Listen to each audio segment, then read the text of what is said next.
ఆరోగ్యం కావాలి అంటే ఎవరైనా ఎవరిని ఉపాసన చెయ్యమని చెప్తారు అంటే సూర్యనారాయణమూర్తిని ఉపాసన చెయ్యండి అంటారు.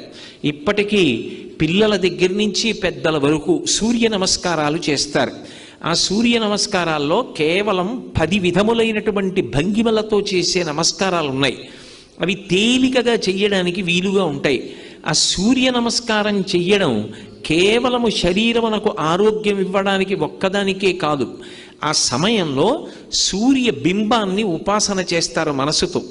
ఆ ఉపాసన చేసిన కారణం చేత దృష్టి నిలబెట్టడం కూడా అలవాటు అవుతుంది. దృష్టిని కేంద్రీకరించడం, ఒక విషయాన్ని పరిశీలిస్తున్నప్పుడు, ఒక విషయాన్ని చదువుతున్నప్పుడు, ఒక విషయాన్ని వ్రాస్తున్నప్పుడు దృష్టిని దాని మీదే కేంద్రీకరించగలిగినటువంటి శక్తి దేని వలన ఉత్పన్నమవుతుంది అంటే కేవలముగా ఆ సూర్య నమస్కారముల యందు